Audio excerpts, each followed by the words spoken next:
Welcome to మెగారన్ TV burning topic. రఫేల్కు పోటీగా నిలవాలన్న చైనా ప్రయత్నం ఎంతవరకు సక్సెస్ అయింది? J-16ను కొనుగోలు చేసేందుకు పాకిస్తాన్ ఆసక్తి చూపిస్తుందా? ఒకవేళ పాకిస్తాన్ భారీగా చైనా యుద్ధ విమానాలను కొనుగోలు చేస్తే దాని ద్వారా చైనా డిఫెన్స్ మార్కెట్లో ఎంత లాభపడాలని చూస్తుంది? అసలు రఫేల్తో J-16కున్న తేడాలేంటి? చైనా డిఫెన్స్ రంగం ఎదుర్కొంటున్న అసలు సవాళ్లేంటి?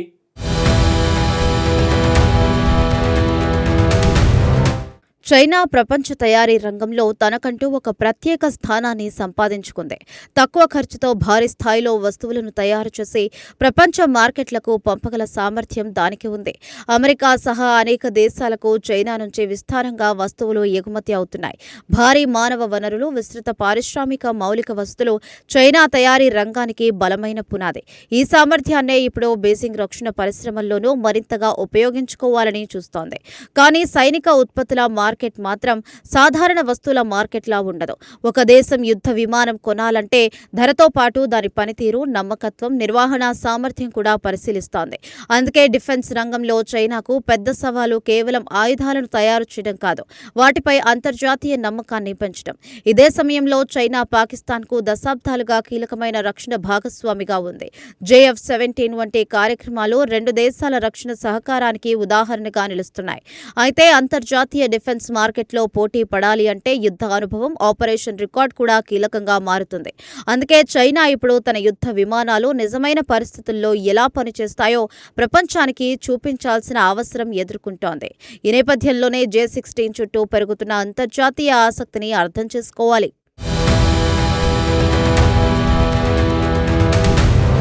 2025 మేలో జరిగిన ఆపరేషన్ సింధూర్ సమయంలో పాకిస్తాన్ ఉపయోగించిన డ్రోన్లు, క్షిపణులు, ఇతర సైనిక వ్యవస్థలపై భారత్ పలు వివరాలు వెల్లడించింది. మే 7-8 రాత్రుల్లో పాకిస్తాన్ నుంచి భారత్ సైనిక ప్రాంతాలపై డ్రోన్లు, క్షిపణులతో దాడి ప్రయత్నాలు జరిగాయని భారత్ ప్రభుత్వం తెలిపింది.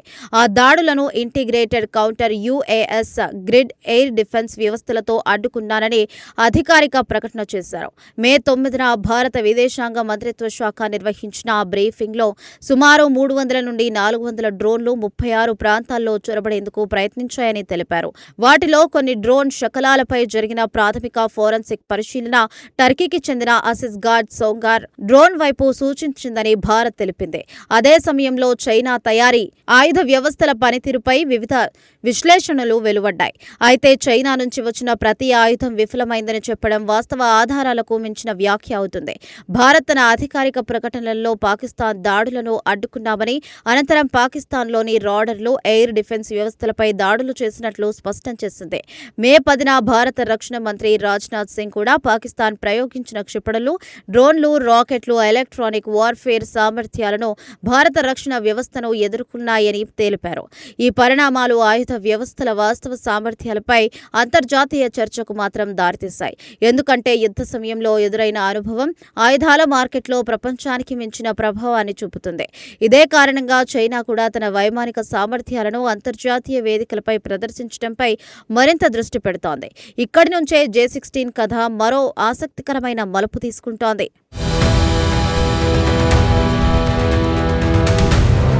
చైనా J-16 యుద్ధ విమానం ఇప్పుడు ఈ చర్చల్లో కీలకంగా మారింది. ఇది చైనా వైమానిక దళంలో ఉపయోగిస్తున్న మల్టీ రోల్ ఫైటర్ జెట్. 2026 ఆగస్టులో ఈజిప్ట్, చైనా కలిసి ఈగల్స్ ఆఫ్ సివిలైజేషన్ 2026 పేరుతో సంయుక్త వైమానిక విన్యాసాలు నిర్వహించాయి.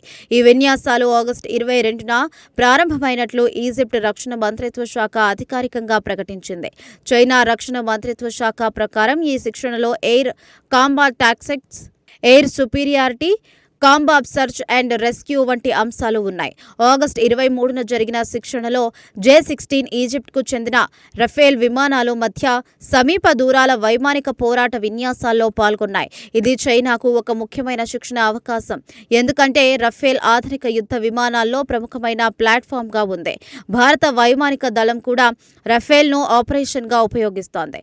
అందువల్ల రఫేల్తో శిక్షణ పొందడం ద్వారా చైనా పైలట్లకు ప్రత్యర్థి తరహా ప్లాట్ఫామ్ ప్లాట్ఫామ్పై ఆపరేషన్ అనుభవం లభించే ఛాన్స్ ఉంటుంది.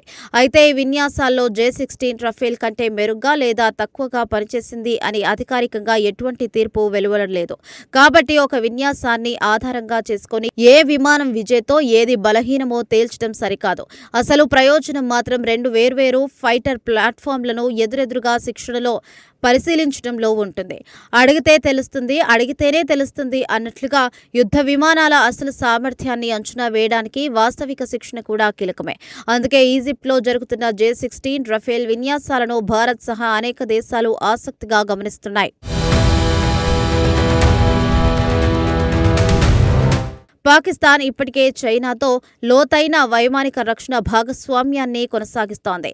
JF-17 కార్యక్రమం ఈ రెండు దేశాల మధ్య ఉన్న దీర్ఘకాలిక రక్షణ సహకారానికి ప్రధాన ఉదాహరణ. JF-17ను చైనా, పాకిస్తాన్ కలిపి అభివృద్ధి చేసిన విషయం తెలిసిందే.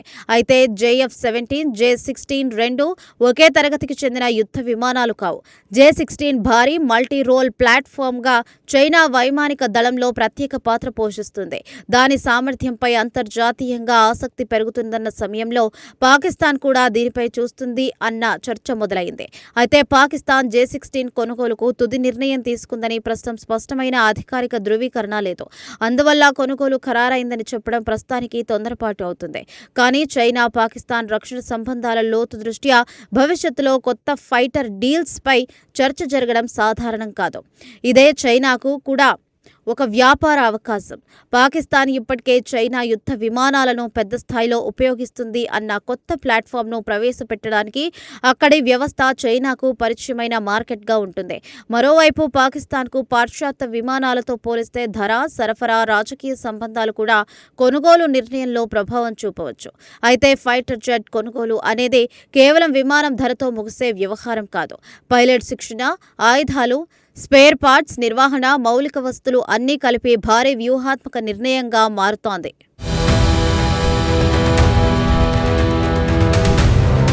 చైనా రక్షణ పరిశ్రమ ఇప్పుడు కేవలం దేశీయ అవసరాల కోసం మాత్రమే పనిచేయడం లేదు. అంతర్జాతీయ మార్కెట్లో తన యుద్ధ విమానాలు, డ్రోన్లు, రాడర్లు, క్షిపణి వ్యవస్థలకు స్థానం పెంచుకోవాలని బీజింగ్ ప్రయత్నిస్తోంది. అందులో పాకిస్తాన్ వంటి దీర్ఘకాలిక భాగస్వాములు సహజంగానే కీలక మార్కెట్లు మారతాయి. కానీ రక్షణ ఉత్పత్తి మార్కెట్ సంపాదించడం సాధారణ వినియోగ వస్తువుల కంటే చాలా క్లిష్టమైన పని. ఎందుకంటే ఒక దేశం కోట్ల డాలర్ల విలువైన యుద్ధ విమానాన్ని కొనుగోలు చేసే ముందు దాని ఆపరేషన్ రికార్డును పరిశీలిస్తోంది. ఇదే నేపథ్యంలో J-16కు సంబంధించిన ప్రతి అంతర్జాతీయ విన్యాసం చైనాకు ప్రచార వేదికగా కూడా మారుతుంది. ఈజిప్ట్లో జరగనున్న ఈగల్స్ ఆఫ్ సివిలైజేషన్ 2026 శిక్షణలో చైనా J-16తో పాటు YU-20 tanker, KJ-500 ఎయిర్బోన్స్ early warning విమానం, Z-20 హెలికాప్టర్లను కూడా మోహరించింది. అంటే చైనా కేవలం ఒక ఫైటర్ జెట్ను చూపించడం కాదు, మొత్తం వైమానిక వ్యవస్థను ప్రదర్శించే ప్రయత్నం చేస్తోంది. రఫేల్తో శిక్షణ కూడా ఈ ప్రదర్శనకు మరింత ప్రాధాన్యం తీసుకొచ్చింది.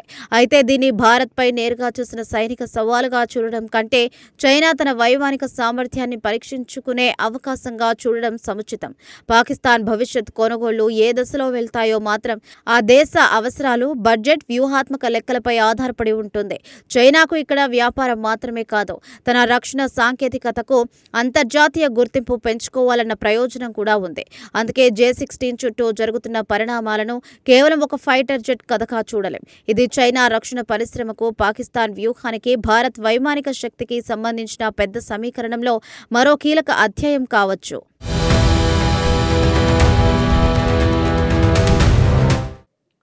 J-16ను రఫేల్తో పోల్చుతూ చైనా తన వైమానిక శక్తిని చూపించే ప్రయత్నం చేస్తుంది. మరి పాకిస్తాన్ ఈ ఫైటర్పై నిజంగా ఆసక్తి చూపుతుందా? చైనా అసలు టార్గెట్ రఫేల్ను ఢీకొట్టడమా, లేక కొత్త డిఫెన్స్ మార్కెట్ను కొల్లగొట్టడమా? సమాధానం రాబోయే పరిణామాల్లోనే తేలనుంది.